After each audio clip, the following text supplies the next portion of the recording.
Bonsoir. Ouais, qu'est-ce que tu veux? Ah, tu veux... À cette heure-ci, tu veux que je t'aide pour tes devoirs, mais... Tu pouvais pas t'y prendre avant? Bah non, mais oui, je vais t'aider, hein. Comme y a personne d'autre pour t'aider de toute façon. Non, fais pas gaffe, je joue un peu avec ça. Tu vois, tu me déranges en train de faire des choses extrêmement importantes. Alors, montre-moi ton agenda, qu'est-ce que t'as à faire? Alors, qu'est-ce que t'as à faire? T'as beaucoup de travail ou pas? Eh ben ça promet. Attends, je regarde. Demain on est quel jour?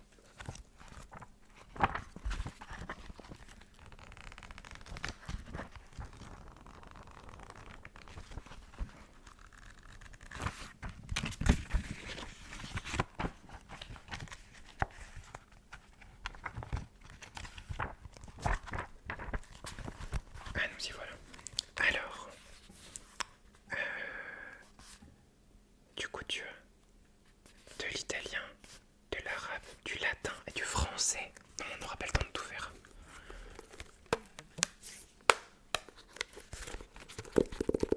Ah, je te garantis qu'on n'aura pas le temps de tout faire.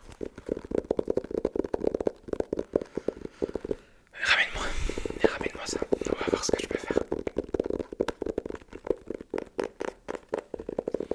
Alors, tu les as mis où? Ah, alors qu'est-ce qu'on... Ah oui, on a pas mal de choses quand même. Bon alors, ça c'est le livre que t'as à lire, c'est ça?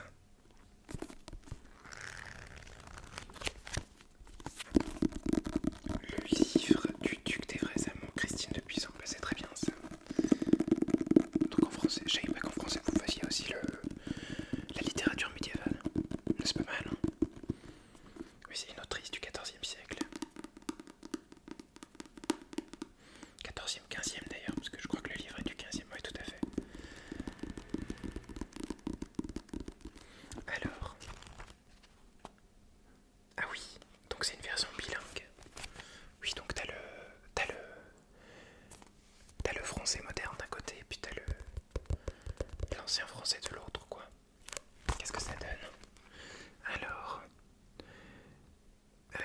très belle et bonne et plus que ne soit à dire que tout monde couert très amé, redouté et désiré d'âme par qui amours, par l'attrait de vos beaux yeux, me viste de franche volonté devenir votre vraie subjette, ou quel douce servage sans se repentir, me blesse des feuilles usèrent toute ma vie tente comme je puisse, et non tente que je me doie, vous remercie de vos douces et savoureuses lettres.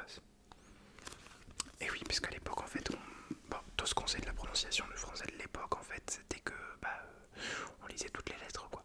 Un peu comme il y a dans la plupart des langues latines, c'est-à-dire qu'on prononçait toutes les lettres. Et c'est juste après, c'est par la suite qu'on a eu des lettres muettes, etc., qu'on a un peu primé à l'époque, on devait tout lire un peu dans ce truc-là. Et avec un peu l'accent tonique sur les trucs, donc ce qui fait que t'as un truc un peu d'accent chantant, quoi. Bon, ça t'a à lire pour quand? Pour dans 2 semaines, bon ça va. T'as commencé à le lire un petit peu, ouais. C'est un peu abrupt, j'imagine. Alors, oui, donc, c'est ça ton exercice. Alors, donc lire dans le Duc des vrais amants jusqu'au vers 565, question qui parle dans le prologue. Cet énonciateur est-il le même à partir du vers 41? Quel est le statut du duc dans le récit? Observez ce qui se passe sur le plan de l'énonciation et de la narration. Essayez de justifier ce choix de la part de Christine de Pizan. Donc, exercice de résumer le passage à l'oral. 3. Dans tout ce passage, y compris le rondeau et la balade, dressez l'inventaire de tout ce qui vous paraît relever des topoïs de l'amour courtois. 4. Caractérisez le personnage du duc. Vous semble-t-il correspondre au type du héros courtois? Bon, bah t'as un peu tout le topo là.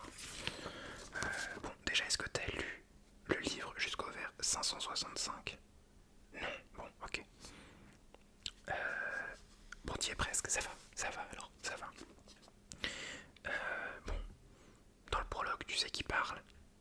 Ok.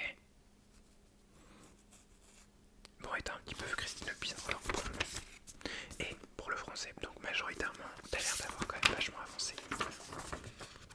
Donc c'est très bien. Voilà. Mais si tu veux, oui. Mais si tu veux, je te le relirai après alors. Ouais. Bon, on va faire ça comme ça si ça te va. Bon bah top. Top, top, top. En plus, j'ai vu que ouais, au début du livre, t'as tous les trucs d'analyse de l'œuvre et tout ça. Donc ça c'est vachement bien, ça te mâche quand même vachement le travail. Je sais pas si vous l'aurez au contrôle le bouquin, si c'est celui-là, franchement t'as de la chance. Parce que t'as quand même vachement de clés d'éléments déjà à l'intérieur du truc quoi. Ouais. Bon, et ben on va passer à autre chose alors. Parce que le français ça a l'air bien avancé du coup. Alors qu'est-ce que tu vas faire ensuite? Tac tac tac, qu'est-ce qu'on a? Alors oui, le latin. Alors comment te dire que le latin ça fait longtemps que j'en ai pas fait quand même. À un moment donné quand on prend des options faut les assumer soi-même. Bon ça va, c'est que le début. Bon très bien. Oui c'est que la première déclinaison qu'il faut connaître. Ça va. Alors, bon bah là, t'as tout ce qui est première déclinaison, donc qui va être rosa, rosa, rosam, rosae, rosae, rosa. Ça c'est assez facile. Est-ce que tu connais du coup les cas, tout ça ouais. Ok, bon ça tu les connais. Ok. Bah si tu veux, on peut faire un petit truc. C'est que je peux te... Je peux te dire enfin voilà ce que c'est quoi. Donc tu vois singulier, pluriel et puis ce que c'est comme temps. Et puis tu me dis ce que c'est. Ça te va? Ouais. Par exemple si je te demande singulier génitif. Ouais, rosae, c'est ça. Si je te demande pluriel génitif. Non, c'est pas rosa, c'est rosarum. Rosa, c'est l'accusatif du pluriel. Ok. Si je te demande l'ablatif du singulier. Ouais, c'est rosa, c'est ça. Et si je te demande du coup le datif du pluriel. Rosis. Ouais, parfait. Bon, tu m'as l'air quand même vachement au point. Vous avez un truc, ouais, vous avez un petit test là-dessus là, dans les prochains jours. Ouais. Bah, retiens bien aussi les trucs que c'est. C'est-à-dire si c'est, tu vois, le sujet, si c'est le COI, si c'est le COD. Tu vois, tout ce qui est truc accusatif, nominatif, voilà. Et puis à quoi ils vont servir en fait, parce que par la suite, tu auras besoin de savoir à quoi ça sert pour pouvoir les utiliser dans les bons cas, quoi, tu vois. Ça, c'est assez important.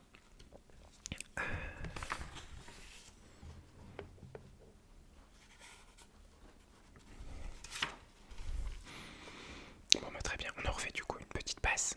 Donc on a rosa, rosa, rosam, rosae, rosae, rosa. Ensuite rosae, rosae, rosas, rosarum, rosis, rosis, ouais. Si tu veux, t'as une chanson de Jacques Brel aussi qui reprend ces cas-là, mais bon, peut-être pas. Voilà. Des références peut-être un peu datées, mais ça reste une chanson donc ça peut être pratique pour l'apprentissage. Voilà. Ensuite, t'as tout ce qui va être les masculins qui sont plus coton parce qu'il y a moins ce truc de rythme quoi, mais ouais. Bon bah pour le latin, ça m'a l'air pas mal. Ça m'a l'air pas mal cette histoire. Très bien. Oula. Et bah parfait, on peut refermer ça. Qu'est-ce que t'as ensuite? C'est les langues, c'est ça? Ouais. Alors. Tac. Qu'est-ce que t'as comme langue du coup, tu m'as dit? T'as de l'italien et t'as de l'arabe, c'est ça? Ouais. On va regarder ce qui est fait. Alors, donne-moi donc ton italien que je regarde un petit peu.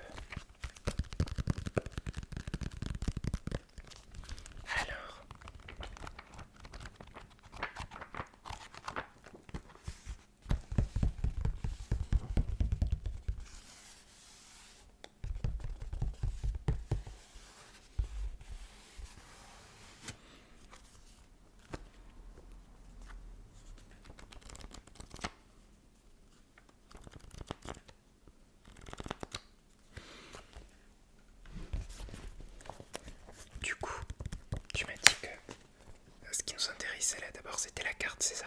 Ouais. Alors,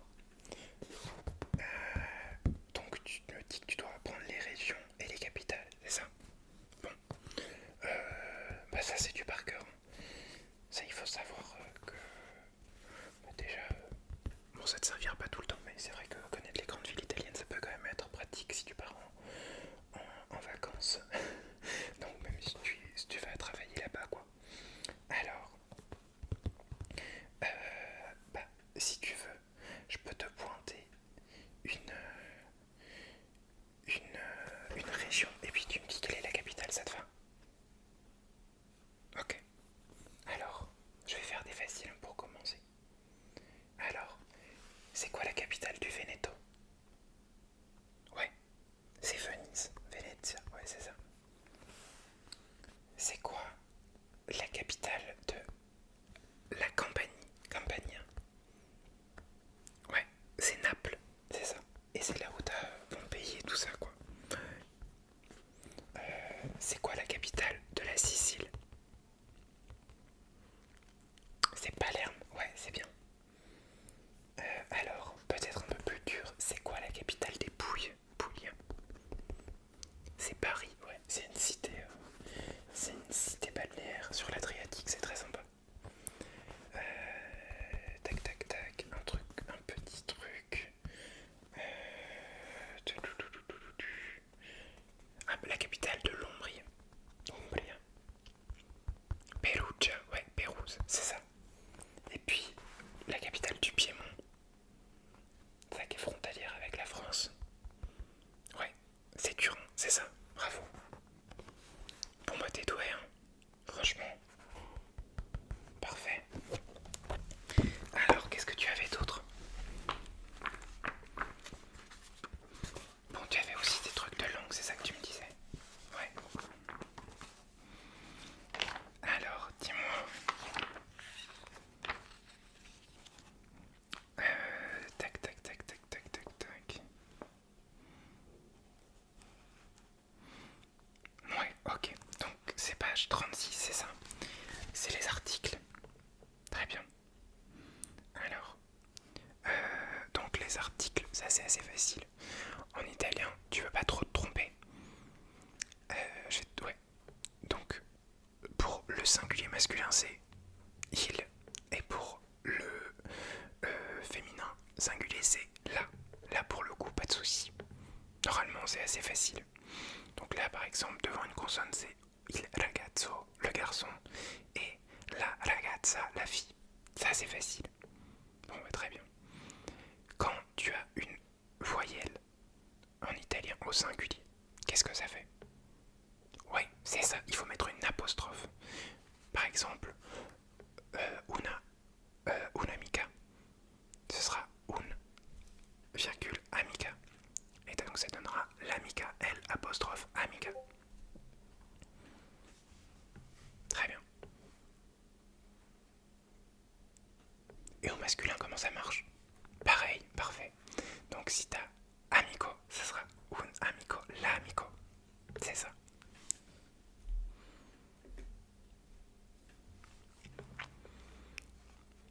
Alors, petite subtilité sur le singulier.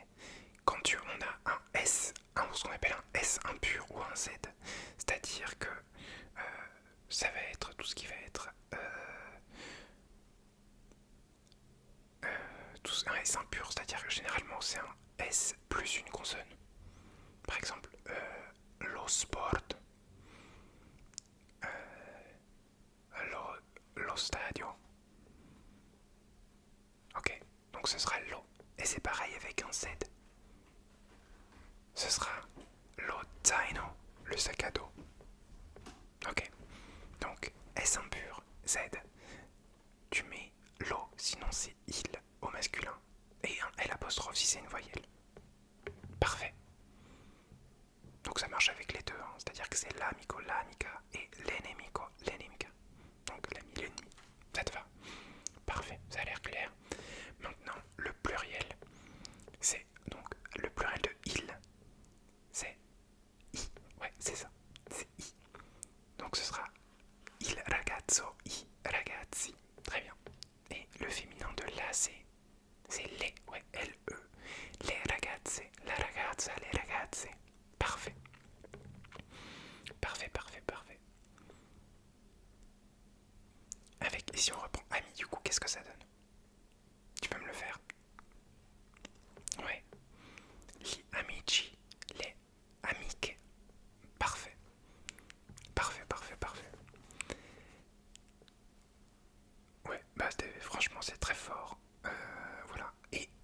j'ai pas dit du coup, avec le S en pur et le Z, on utilise aussi li. Donc li, c'est G-L-I, c'est le son li. Li. Donc c'est li amici, li sportivi, li zaini. D'accord. Bon, tu me l'as quand même assez au point, c'est très bien. Voilà. Tac. Alors, donc là, il faut du coup compléter les notes prises par Léo et Mathia en ajoutant les pronoms, enfin les articles définis. Bon, alors, on a Zio Di Marco fa volontario.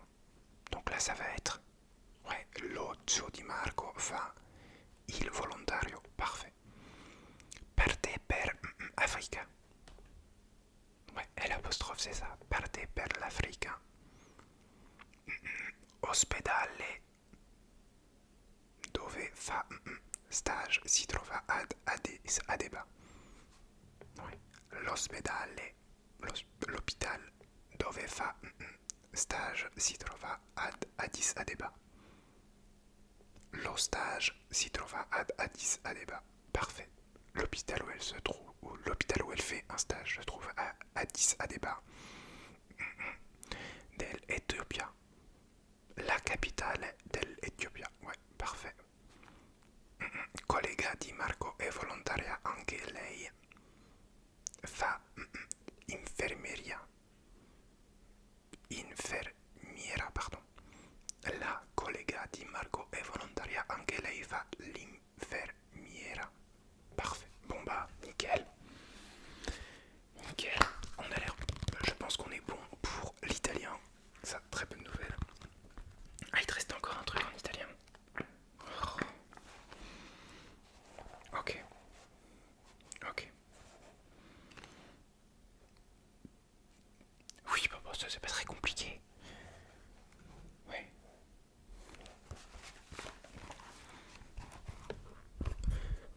Du coup, tu dois dire qu'est-ce que c'est ça. Qu'est-ce que c'est ça? Bon bah ça c'est assez facile. Ouais. Ça c'est la Louve romaine. C'est la Louve romaine et en dessous du coup c'est Rémus et Romulus. Ceux qui ont fondé Rome. Tu connais la légende? Bon bah très bien. Parfait. Ouais. La Louve romaine, tout à fait. Bon bah c'est très bien. Moi je te dis c'est parfait. Alors montre-moi du coup ce que t'as avec ce que t'as en arabe. Parce que c'est le dernier qu'on n'a pas fait. Alors.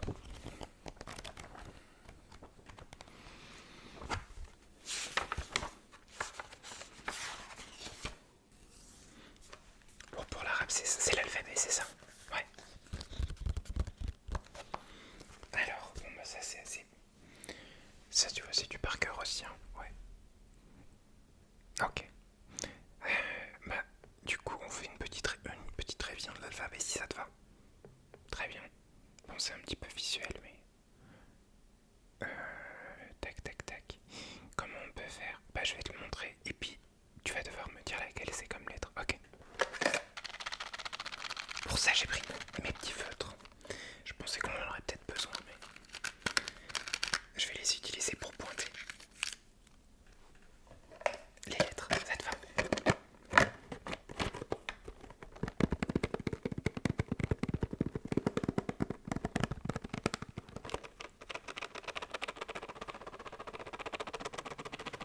Tu vas t'en sortir, t'inquiète pas. Alors.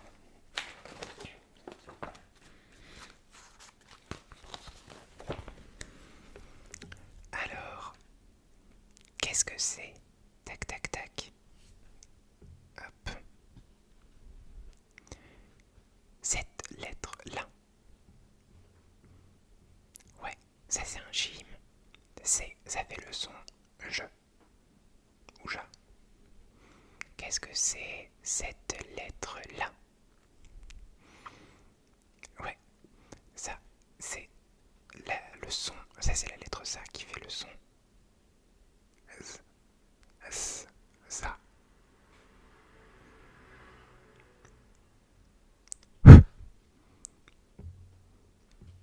Comme le Z en français, ouais, tout à fait. qu'est-ce que c'est cette lettre-là? Ça, c'est le temps.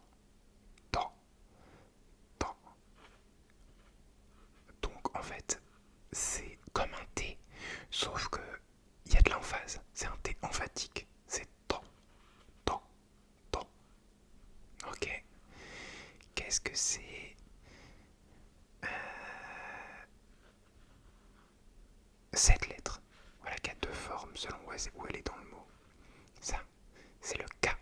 Ouais, c'est le K comme la lettre K en français. Ouais, c'est ça. Ensuite, qu'est-ce que c'est cette lettre-là? Ça, c'est le Noun. Ouais, le Noun, c'est comme le N en français. C'est pareil. Et donc, tu le reconnais parce que ça fait hop, comme un I en fait quand tu le croises. Tu vois, ça fait une barre puis un point. Selon comment c'est fait. Et la lettre toute seule, ça fait comme ça, comme une petite boucle avec un point au-dessus. Ouais, très bien. C'est quoi cette lettre-là? Ça, c'est une des voyelles longues. Ouais, ça, c'est le Ya. Ça, c'est le Ya. Donc, ça fait le son I. Ça fait le son I. Et tu vois, c'est les deux points en dessous. Tu as ton trait comme ça et tu as les deux points en dessous. Ça, c'est le son Ya. Et quand elle est comme ça, c'est donc une voyelle. Mais on peut aussi, enfin voilà, ça peut aussi être une consonne pour faire le son IE. Alors, une autre qu'on n'a pas fait, tac tac tac.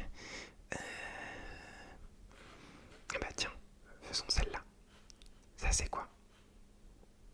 Ça c'est le ta, ouais. Tu vois, ça c'est le ta, donc à pas confondre avec le tor de tout à l'heure. Ça c'est ta, donc c'est juste ta, le son T. Et ça c'est le ton T avec une emphase. C'est ça. Ça, qu'est-ce que c'est comme lettre?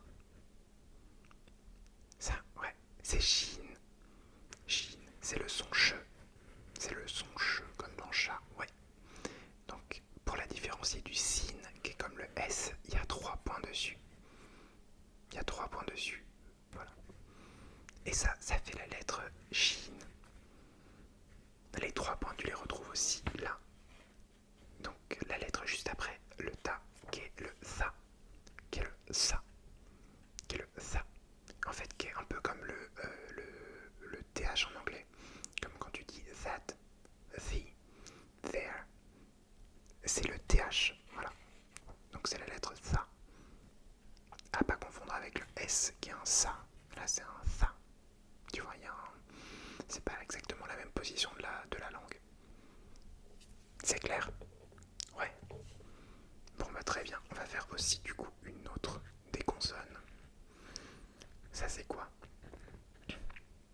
Cette petite boucle là. Ça c'est le wa. C'est le wa qui fait aussi le son ou en tant que voyelle longue. Mais ça c'est le wa. Donc qui peut être utilisé. C'est le wa. Voilà, ça fait cette petite boucle là. Ouais. Bon bah là aussi ça m'a l'air pas mal. Franchement tu te débrouilles bien. Ça aussi tu auras un petit test ouais, sur l'alphabet arabe. Bon bah moi je me fais pas de soucis. Hein. Franchement tu t'es bien débrouillé. Et puis bon, même si c'était un petit peu tard pour me demander, t'inquiète pas, je serai toujours là pour t'aider. Donc t'inquiète pas, je suis là. Est-ce que t'as besoin de quelque chose d'autre? Non? Bon bah top. Voilà, maintenant on a fait ça, tu peux te reposer, tu peux penser à autre chose. Et maintenant, tu peux juste, voilà, je te dis, te détendre. T'es au calme. Et tu peux juste penser à t'endormir. Ok? Parce que là, il commence à se faire tard. Donc allez, va vite te coucher. C'est toujours un plaisir de t'aider.